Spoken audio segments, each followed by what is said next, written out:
Querían calzados romanos, agujas romanas. Querían todas las cosas que podían obtener en el mundo romano. Así que el comercio tiende a seguir tras ellos, así como los bares y las mujeres, y terminan cambiando fundamentalmente las regiones donde se asientan. En solo 5 años, la vasta barrera de Adriano a través de Bretaña estaba terminada. El emperador había resguardado la frontera noroeste de Roma, mejoró la disciplina entre sus filas y creó una inequívoca imagen del vasto alcance del poder romano. En el año 126 después de Cristo, Adriano regresó a Roma. Allá comisionaría una de las maravillas de ingeniería más célebres de Roma y eliminaría a su más célebre ingeniero.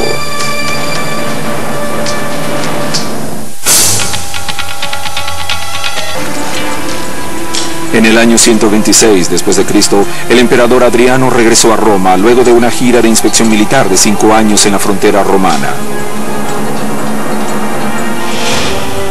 Durante su ausencia, sus constructores habían estado trabajando arduamente para llevar a cabo su proyecto arquitectónico en la ciudad capital. Adriano ciertamente quería dejar su huella en Roma. Él quería revivir la construcción agustiniana y demostrar que podía hacerlo mejor. 150 años antes, el emperador Augusto había transformado exitosamente a Roma de una ciudad de ladrillo a una ciudad de mármol. Adriano quería que su legado como constructor fuera igual de memorable, y la obra maestra de ese legado estaría directamente ligada al reinado de su legendario predecesor. Tan pronto se convirtió en emperador, se propuso reconstruir un complejo de templos incendiados de los tiempos de Augusto. Sobre los escombros de las viejas ruinas comisionó su más famosa estructura, el Panteón. Un majestuoso templo para los dioses romanos. El Panteón, en mi opinión, es la estructura más asombrosa construida por los romanos. ¿Por qué? Por la rotunda. La rotunda, un enorme espacio interior coronado con un magnífico techo en domo, era el corazón del diseño del Panteón. En el centro, el domo de concreto se eleva a casi 46 metros. Se extiende exactamente la misma longitud a su alrededor, sin soporte alguno de columnas o estribos. 46 metros es una longitud considerable para un vano. El arrojo que tuvieron para intentar algo tan ancho, un vano tan ancho, es uno de los grandes logros. El domo del Panteón sería el vano de concreto, no soportado más ancho en el mundo durante 18 siglos. Antes de vaciar el concreto del techo del domo, los ingenieros de Adriano tenían que resolver cómo distribuir el peso fuera de su centro. De lo contrario, al remover el encofrado de madera que sostiene al techo en su lugar, 3.000 toneladas de concreto colapsarían bajo su propio peso. Hoy en día, cuando construimos con concreto, introducimos una cabilla de acero que absorbe la mitad de los esfuerzos en el concreto. Los romanos no podían hacer eso. El domo del Panteón empuja hacia afuera en dirección a su base. Los ingenieros del Panteón desarrollaron varias soluciones radicales para asegurarse que el techo y la reputación del emperador no se vinieran abajo estrepitosamente. Primero construyeron una base de paredes macizas de 6 metros de espesor para que sirviera de fundación para el techo. Usaron las paredes verticales de cada lado para ayudar a soportar el peso del domo en su empuje hacia afuera. Usaron las paredes para apuntalar el domo en sí. Luego, a medida que el techo se elevaba hacia su ápice, mezclaban materiales más livianos con el cemento y progresivamente vaciaban capas más delgadas de cemento. El concreto romano, como el de hoy en día, llevaba agregados, generalmente piedra, para reforzar el concreto. Para el domo del Panteón, los romanos usaron una técnica común en ese tiempo: insertar ánforas huecas o vasijas en el concreto para desplazar parte del concreto y aligerar la carga. Para hacer el techo aún más liviano, los constructores moldearon paneles suspendidos en el techo llamados artesones para dos ingeniosos propósitos. Los artesones obviamente tenían un propósito estético.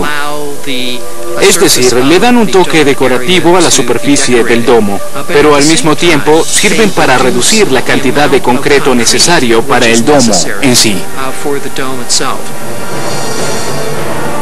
Un elemento final de alteración de peso se convirtió en la característica más distintiva del Panteón: el oculus, un agujero de 9 metros de ancho en el centro del techo. El oculus elimina los esfuerzos del concreto pesado en el punto más débil del domo e ilumina el interior como el sol a la tierra. Imaginémonos a la gente de esa época adentro, sin haber estado nunca antes en un espacio interior similar, porque jamás había existido un espacio interior parecido.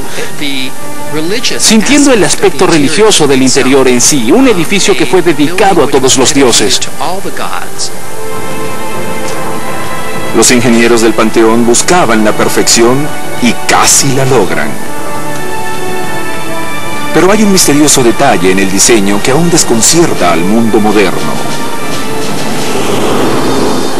Al pórtico de frente del Panteón, la entrada de columnata hacia el interior le faltan unos 3 metros. No se conecta con la rotunda donde debiera. ¿Por qué no usaron columnas de 15 metros en lugar de 12 metros? No podríamos más que especular en este momento. ¿Se hundieron en el Mediterráneo? ¿No pudieron adquirir los romanos los bloques necesarios para construir ese tipo de columna a tiempo para que Adriano inaugurara el edificio? No lo sabemos con certeza. Durante siglos, el Panteón ha permanecido como un confuso enigma de ingeniería. Pero la forma como fue construido es solo parte del rompecabezas. El misterio mayor es quién lo construyó. No sobrevivió ningún registro de la época que revele la identidad del arquitecto. Pero las especulaciones recientes apuntan hacia el propio emperador Adriano. Él era una persona muy versátil. Pintaba, escribía poesías y le encantaba la arquitectura. Muchas otras obras de Adriano fueron domos, así que considero que Adriano pudo haber tenido algo que ver en el diseño. Otro potencial candidato es Apolodoro de Damasco, el genio detrás del foro construido por el predecesor de Adriano, Trajano. Apolodoro era escéptico de las habilidades arquitectónicas de Adriano y lo suficientemente audaz para declararlo públicamente. Apolodoro en una oportunidad se mofa de Adriano diciendo: vete y diseña tus domos de calabazas. Pues el proyecto fue dado a Apolodoro, pero él no quería ejecutar algunos de los cambios sugeridos por Adriano. Así que probablemente por esta razón Adriano hizo que lo mataran, es decir, lo obligó a matarse a sí mismo. En el año 138 después de Cristo, 8 años después de ordenar la muerte del más grandioso arquitecto de Roma, Adriano murió de causas naturales a la edad de 62 años. Sus 2 décadas en el poder habían sido uno de los períodos de construcción más prolíficos de la historia romana. Para el momento de su muerte, muelles, templos, puentes y basílicas en cada rincón del imperio llevaban su nombre.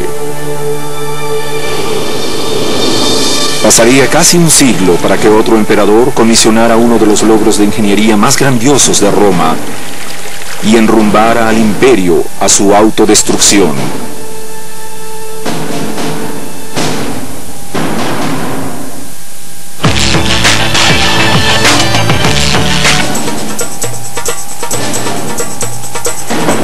En las décadas siguientes a la muerte de Adriano, el Imperio Romano era el poder dominante en Europa, África del Norte y el Medio Oriente. Sus emperadores ejercían el control total. Sus ejércitos eran invencibles. Y sus arquitectos continuaban inspirando asombro y admiración.